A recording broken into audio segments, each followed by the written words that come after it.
This is your AESH Energy News Minute for Tuesday, October 4, 2022. In mainstream news, CNBC reports EV charge points in Britain are now nearly as expensive as gasoline, research shows. Electric car drivers in the UK have seen the cost of using a public rapid charger on a pay-as-you-go tariff rise by 42% since May, according to data released Monday. Figures from Rack Charge Watch, which is part of the Rack, a motoring organization, show that it now costs EV drivers using the above infrastructure an average of 63.29 pence, 72 cents a kilowatt hour to charge their vehicle. Breaking the figures down, the Rack said this meant an 80% rapid charge of a typical family-sized electric car, using a 64 kilowatt-hours battery cost, on average, £32.41, around $34.87. Bloomberg headline: Oil jumps as OPEC Plus mulls biggest production cut since pandemic. Oil climbed toward $82 a barrel on indications the OPEC Plus alliance is considering slashing production by more than 1 million barrels a day to revive plunging prices when it meets this week.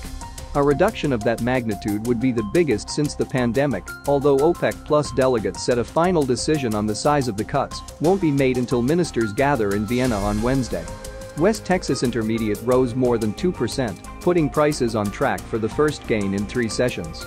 The Financial Times reports cold weather warning adds to Europe's gloom as it battles energy crisis. Wall Street Journal headline: Cheniere CFO aims for investment-grade credit rating as natural gas prices soar. Cheniere Energy Incorporated's finance chief is working toward landing an investment-grade credit rating in the coming year, as the largest U.S. exporter of liquefied natural gas pays down debt and benefits from the run-up in energy prices. Houston-based Cheniere this year amplified its capacity with a new production line completed ahead of schedule, while also managing to raise production at existing facilities, said Zach Davis, the chief financial officer.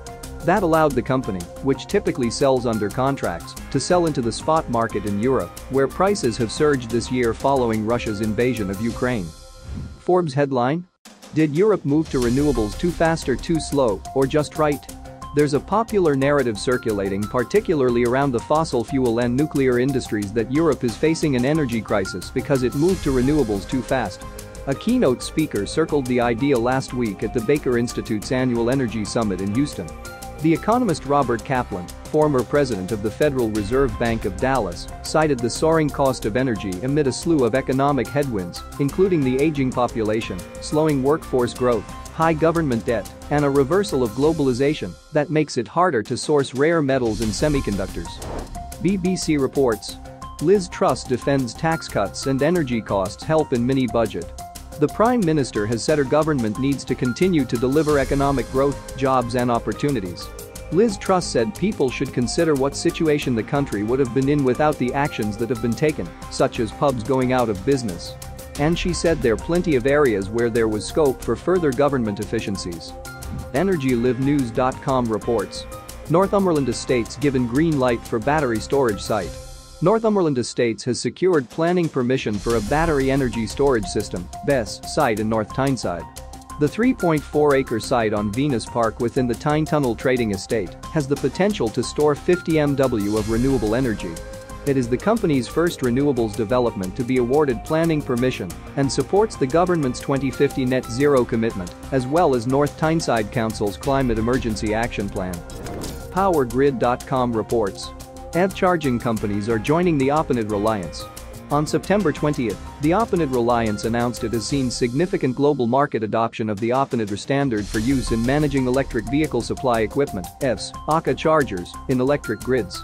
Sunil Goyal, Advanced Project Leader Energy Service at Ford Motor Company, joined the board of directors, and membership in the alliance has grown 40% over the last 2 years, with a large part of new members in the EVs industry, said Opinid in a press release. This has been your AESH Energy News Minute for Tuesday, October 4, 2022. If you want more global energy news and real-time alerts, hit the subscribe button now and follow us on social media.